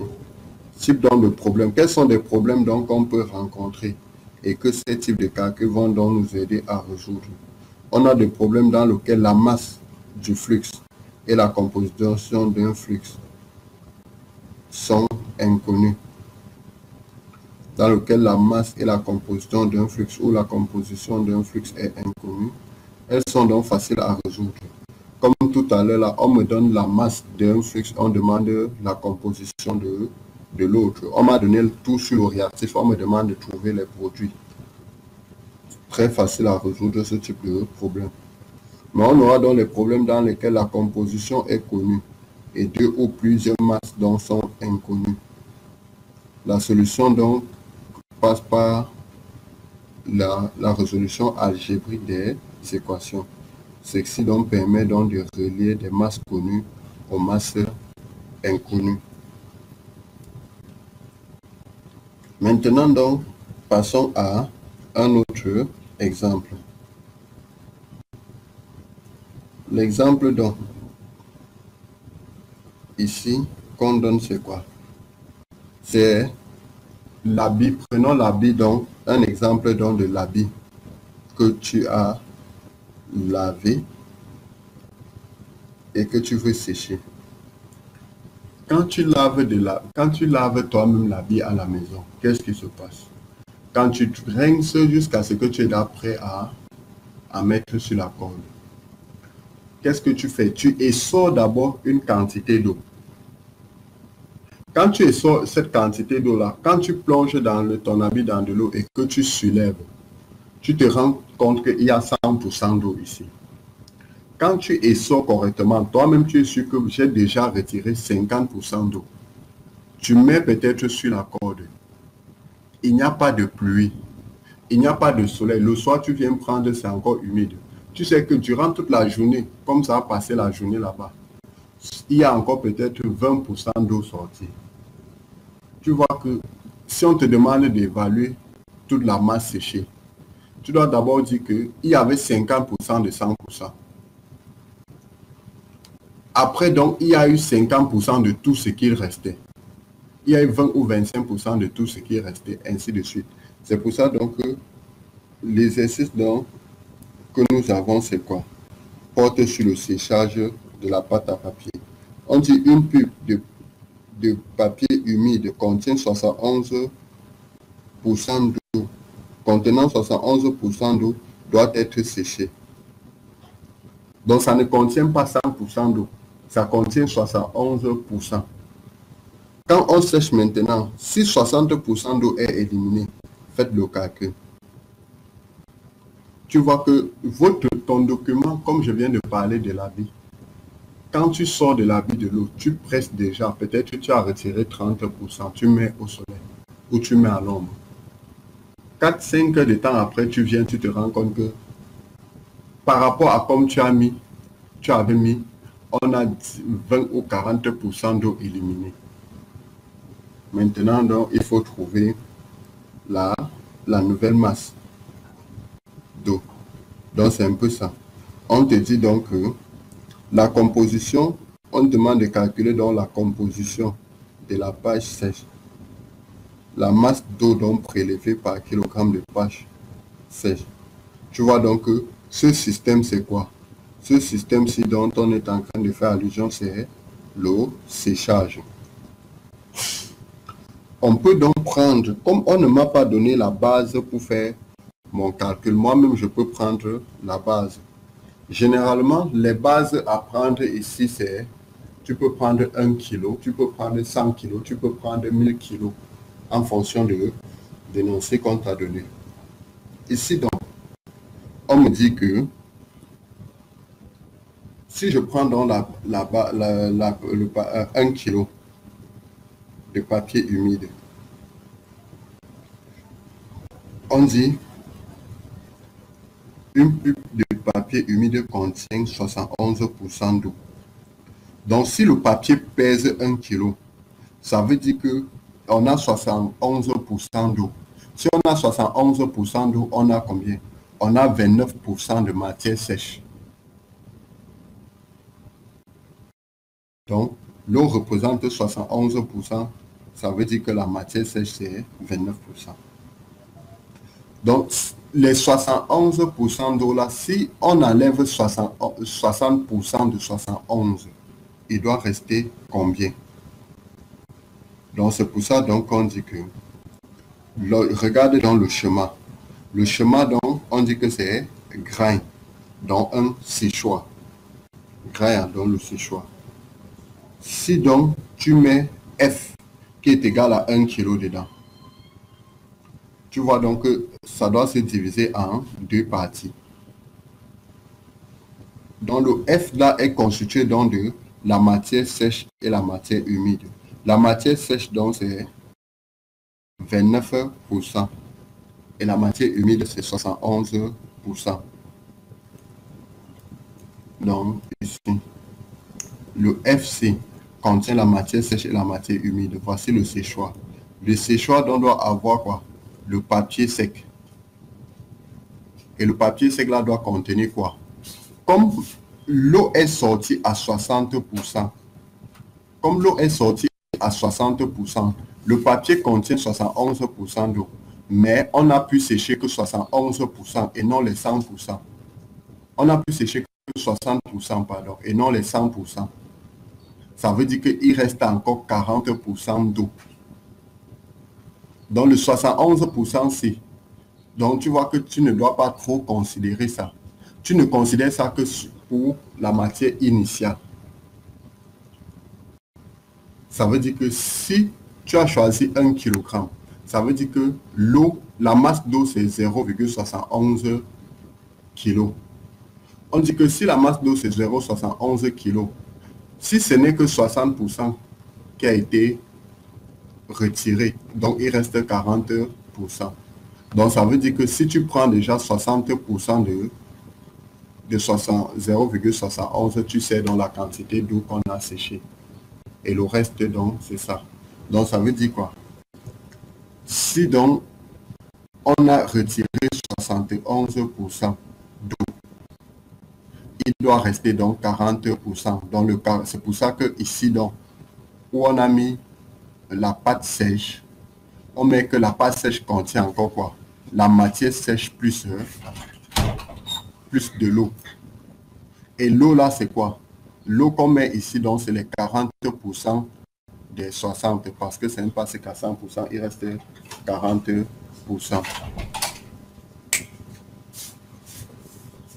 Donc, c'est pas qu'à 100%, il reste 40%. Donc, raison pour laquelle donc, on dit que l'eau retirée, c'est quoi? 60 multiplié par 0,71 qui donne ceci.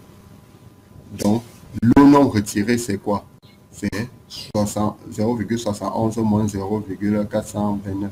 Ça donne donc l'eau non retirée.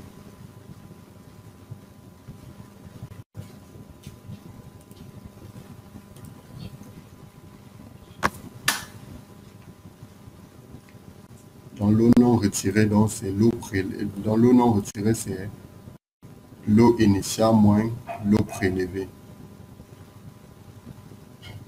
Donc ça donne 0,29.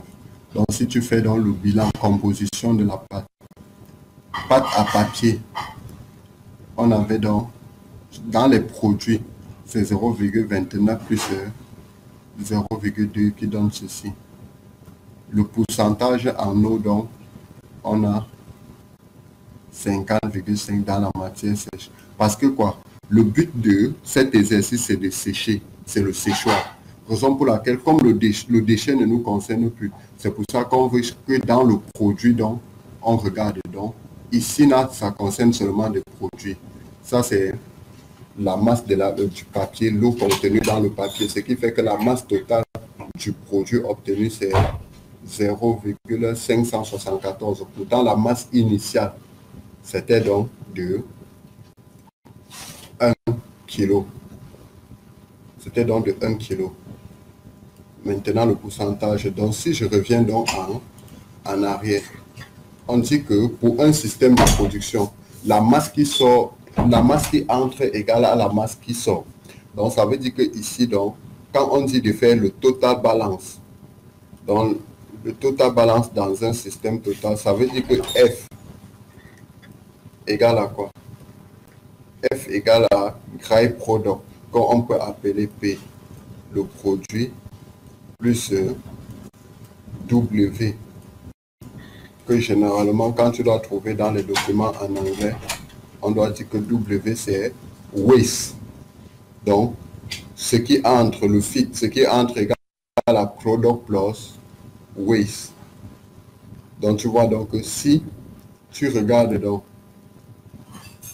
les calculs ci, tu dois voir que à la page 9, comme tu as imprimé là, on dit que la masse donc du produit égale à 0,774. 574.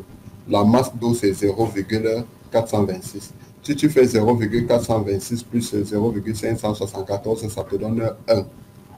1, c'est quoi? 1 kg que tu as mis ici. Donc, tu vois donc F égale à produit plus l'eau qui donne 1 kg. 1 kg là, c'est quoi? C'est la masse de ce qui entre. C'est ça, donc on a dit que la masse de ce qui entre égale à la masse de ce qui sort. Mais tu vois donc que la masse qui entre égale à la masse qui sort. Ça, c'est dans le cas de quoi?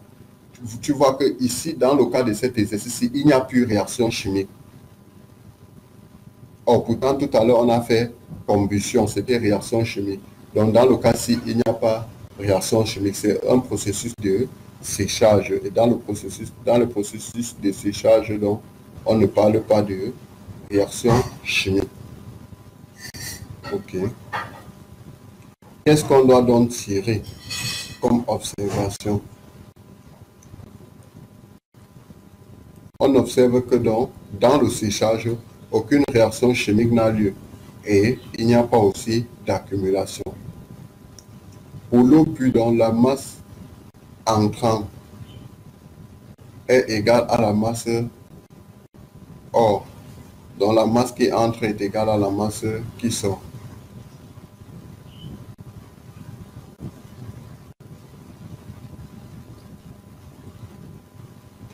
Maintenant, comme l'opération, c'était donc le séchage.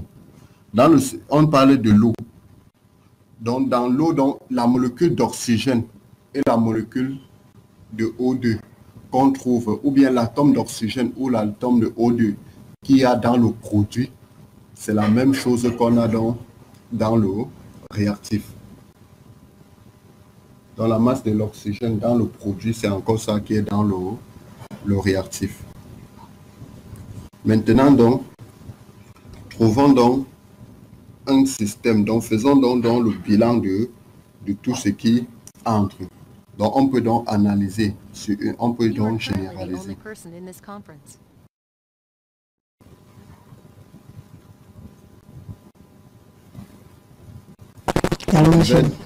Oui. Donc, on peut donc généraliser. On peut donc généraliser. On généralise donc en disant quoi? Ton micro, s'il te plaît.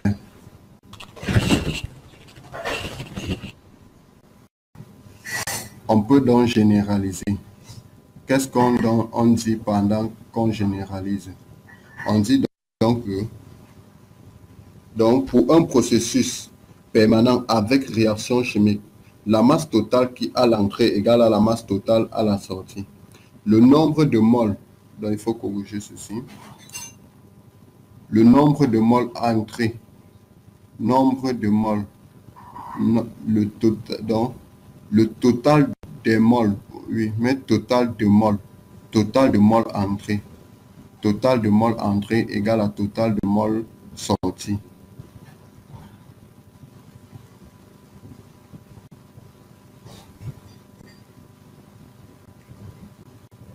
Oui, nous sommes donc dans génération pour un processus sans réaction chimique. Sans réaction chimique. Donc la masse qui entre est égale à la masse qui sort. Total de mol entrée égale à total de mol sortant. Mol de composé pur entrée égale à mol de composé pur sortant. C'est pour ça qu'on a dit que l'oxygène, l'hydrogène qui entre, on retrouve ça dans le produit. Nombre d'espèces atomiques entrant égale à nombre d'espèces atomiques sortant. Masse atomique entrant égale à masse atomique sortant. Tu vois donc que quand il n'y a pas réaction chimique, donc tout ce qui entre sort exactement comme c'est entré. Ce n'est pas obligé de sortir au niveau du produit. Même si ça sort du côté des déchets, ça doit toujours sortir. Maintenant, donc, si on prend dans le cas, si on veut donc généraliser de la même façon pour des systèmes avec réaction chimique, on doit se rendre compte que la masse totale à l'entrée donc égale à la masse totale à la sortie. Masse totale à l'entrée égale à la masse totale à la sortie. Masse totale à l'entrée égale à la masse totale à la sortie. Le nombre total de moles entrée, nombre total de moles entrée, nombre total de moles entrée est différent du nombre total de moles sortis. On a vu ça tout à l'heure. On a vu qu'à l'entrée, on avait 12 moles. Et à la sortie, on avait 10 moles. Donc, le nombre total de moles entrée est différent du nombre total de moles sortis. Maintenant, nombre de moles purs composés différents à l'entrée, donc différent du nombre à la sortie. Et les autres donc restent identiques.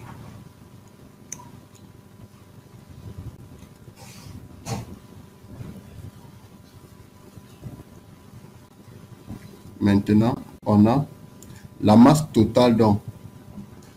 La masse totale est le nombre total de moles. La masse totale et le nombre total de moles sont appelés donc bilan total. La masse totale et le nombre total de moles sont appelés bilan total.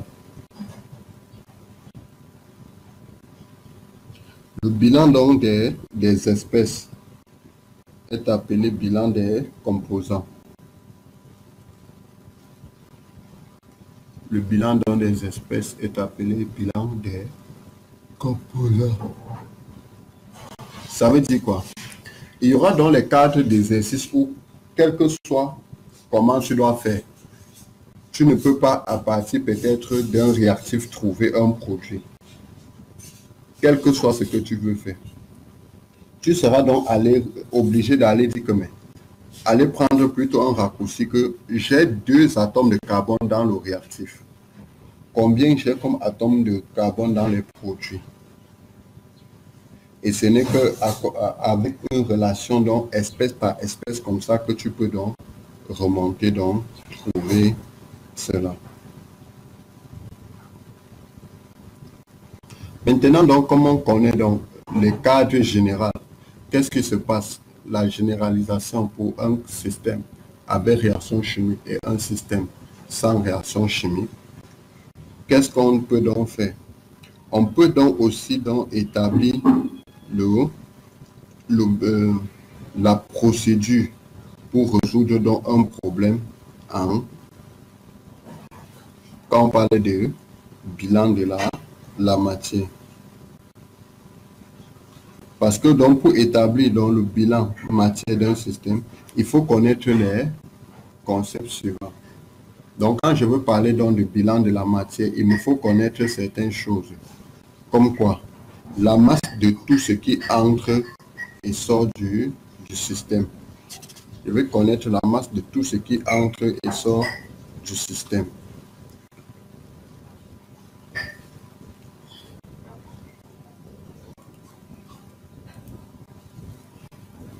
Je vais connaître la masse de tout ce qui entre et sort du système.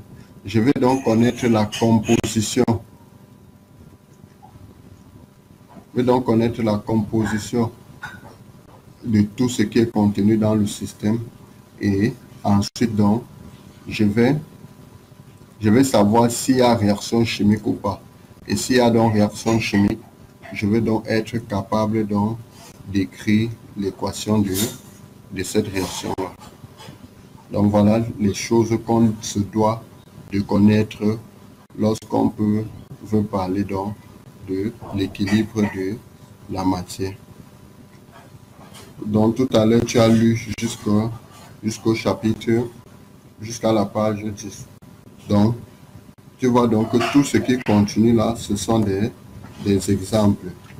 Et l'énoncé, donc, on a donc un autre exemple. L'exemple ici, c'est quoi? Quand tu regardes dans le schéma de l'exemple, tu vois donc, regarde à la sortie, c'est oxygène, c'est éthanol, l'eau, méthanol. On a la même chose ici, on a la même chose ici. Tu vois donc, l'objectif donc de ce travail, c'est quoi? C'est d'essayer donc de purifier. C'est de purifier le composé. Donc, ça veut dire quoi? Séparer l'éthanol des autres produits. Raison pour laquelle dans le produit donc, qui est constitué de 60%, et ici donc, si on met dans product 15%, waste, ici doit avoir quoi? 40% pour que ça donne 100%. On a donc donné la composition des produits ici. Et maintenant, donc, il faut trouver les points d'interrogation ici. Tu vois donc, qu'est-ce que j'ai comme inconnu à trouver? J'ai, ici, on me dit que l'éthanol, c'est 50, c'est 80%. Donc, pour avoir 100% d'éthanol, ici, donc, si on réfléchit simplement, pour avoir 100% d'éthanol, si ici c'est 80%, ça veut dire qu'ici, il faut 20% pour que ça donne 100% d'éthanol. Donc, ça veut dire que le bilan de la matière, quoi? Qu'est-ce que nous, on a ici comme inconnu? Regarde, on a 1, 2, 3, 4 inconnus à trouver. Si on a 4 inconnus à trouver, donc, comme on a dit au début, donc, qu'on a 4 inconnus.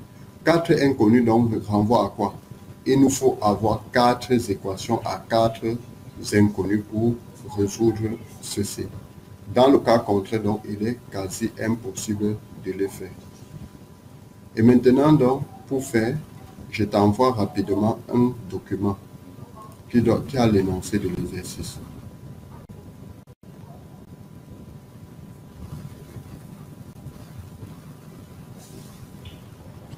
Ça va, monsieur, envoyé par WhatsApp.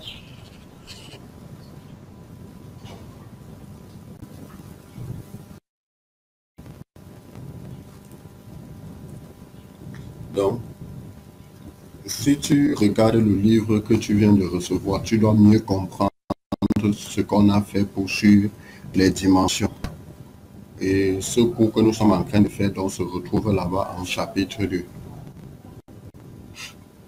Donc, l'énoncé même de l'exercice se trouve à l'intérieur.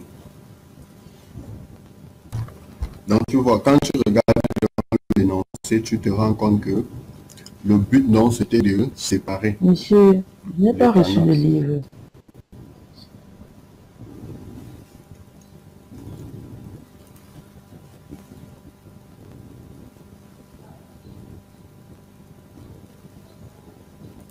Allô, monsieur?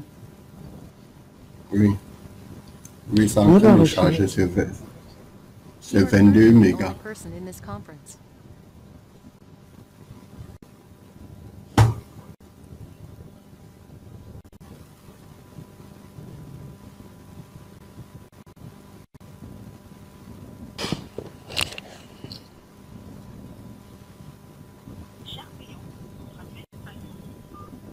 Allô?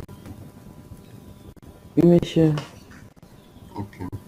Je disais, c'est un document de 22 mégas, donc ça prend le temps. D'accord, monsieur, sans souci.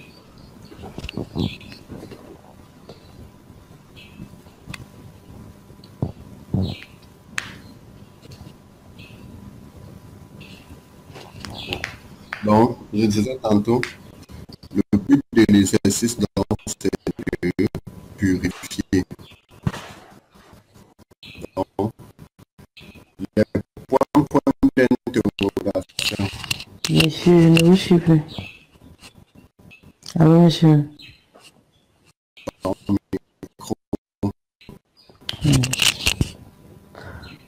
Oh, ça vient à la fin. Allô, monsieur? Ton micro. Moi, je ne vous suivais plus, c'est que j'ai sur mon micro.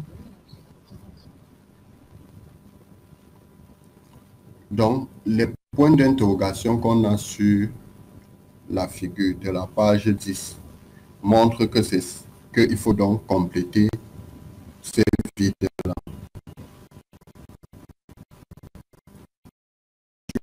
Donc, on a du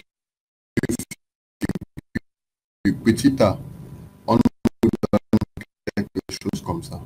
On dit que supposez que le feed c'est 100 kg. Voilà donc la composition du feed et trouver donc le produit. Donc est le déchet. Au niveau de l'entrée, voilà l'entrée ici. Voilà sortie.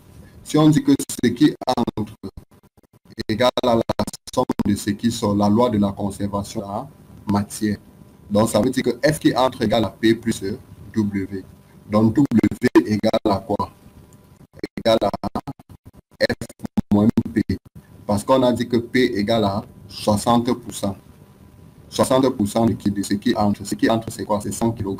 Ça veut dire que 60% de 100 kg doit être égal à quoi? 60 kg. Donc, ça veut dire que W donc égale à 40. Maintenant, donc, voilà le bilan général, donc le bilan de la matière, de la masse sur le système.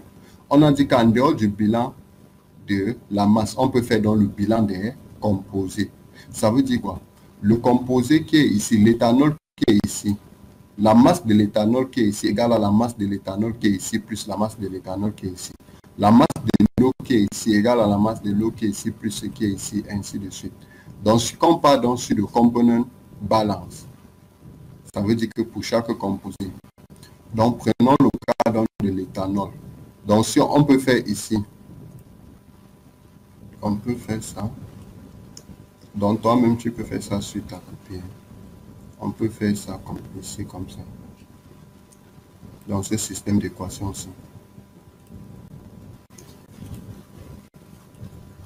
Donc, si on fait ce système pour le cas de l'éthanol, dans le produit initial, parce qu'on dit que fraction molaire multipliée par la valeur de la chose égale à fraction molaire de la même chose dans le produit plus fraction molaire de la même chose dans l'autre produit ou bien qui est dans le déchet. Tu vois donc en ce qui concerne dans l'éthanol, on dit que c'est 0,50 multiplié par 100. Regarde, on a ici 50%, 0,50 multiplié par 100. Voilà le 100. Donc 0,50 fois F. Donc on a appliqué la formule ici pour chaque cas. Dans le cas de l'éthanol, ça donne 0,50 multiplié par 100 égale à, si tu regardes ici, on dit que l'éthanol c'est 80% multiplié par P. Encore, on a dit que P égale à 50. Ça permet d'avoir quoi? Ça permet donc d'avoir que la fraction égale à fraction molaire de l'éthanol contenu dans W. Or, on connaît déjà la masse de W qui est 40. Donc, on peut déjà faire le calcul et trouver que la fraction molaire de l'éthanol dans W égale à 5%. Je refais la même chose pour l'eau. L'eau ici dans le produit initial est égale à 40%. Ça fait 0,40 multiplié par 100 qui donne l'eau dans le produit 5%. 0,05 multiplié par 60 plus la fraction de l'eau qu'on ne connaît pas multiplié par la masse du déchet. On trouve l'eau égale à 92%. Tu vois, regarde ici, devant, on a mis le pourcentage de chaque matériau. Donc ici aussi, donc, il faut donc mettre le pourcentage de chacun. Donc, et enfin, donc, on a fait la même chose pour le méthanol. Tu vois donc que voici 1, 2, 3 et 4 équations. Donc, à partir des 4 équations, si on a trouvé dans les 4 inconnus qui sont 1, 2, 3, 4.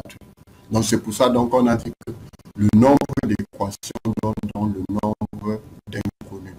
Si on avait 4 inconnus, donc avec 3 équations, ça ne devrait pas marcher. On ne devrait pas être capable de résoudre. Si donc, on reprend la même chose ici, en B, donc, tu dois te rendre compte que selon donc l'énoncé qu'on a fait,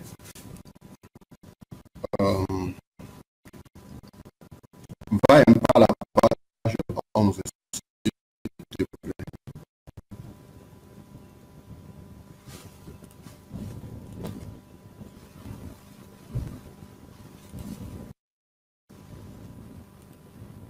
À la page 11.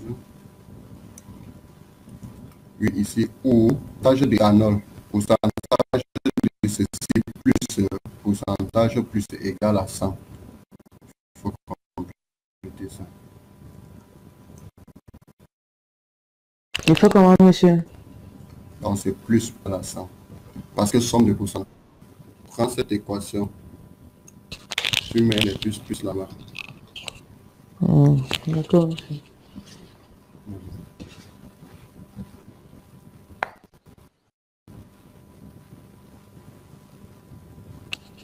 C'est bon, monsieur.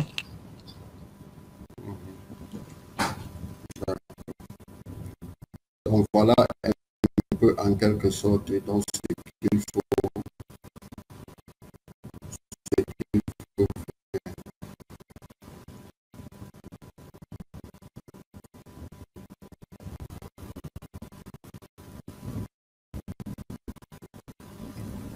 donc, euh, ce qu'il faut faire. Donc, de la même façon, donc, tu regardes, on a trop mieux fait donc, ce qui suit. Quand tu vois peut-être un petit exemple de 2.5, tu ouvres le livre que tu dois recevoir, tu pars donc à la page, tu pars chercher l'exemple 2.5, ça veut dire que chapitre 2, exemple numéro 5. Sur la distillation, on a l'exemple 2.8 et 2.16 et 2.12. Donc tu regardes tous les exemples là, ça veut dire que le prochain jour, on doit encore aller plus vite, comme ça pour gagner en temps.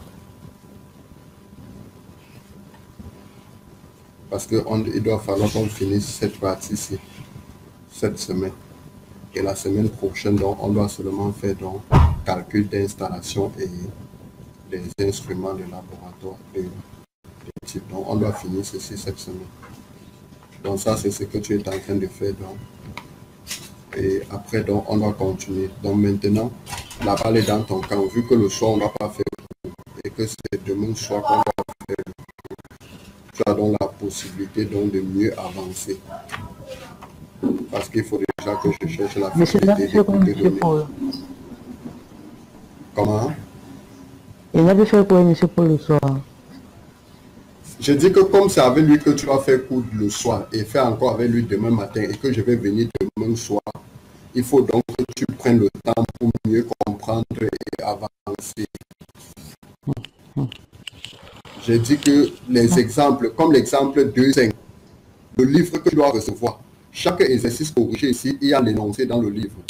Donc ça veut dire qu'il faut que tu rentres dans le livre, voir l'énoncé avant de commencer à comprendre ce qu'on a fait. Parce qu'il faut que je te donne la fiche de T2 aussi. Parce que si tu dis que tu as compris ceci, il faut donc que je te donne certains exercices pour que tu me dises si tu as compris ou pas.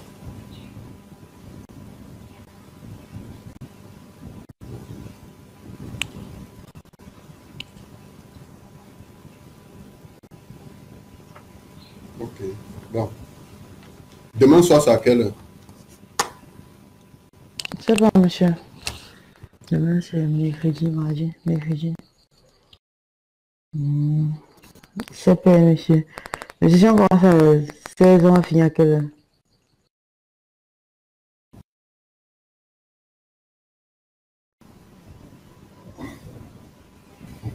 C'est 3 heures de temps, non? 16 heures, 19 heures.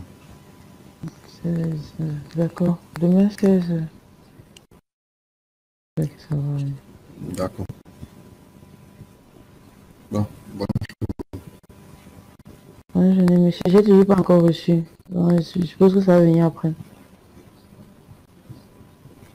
C'est un problème, ça doit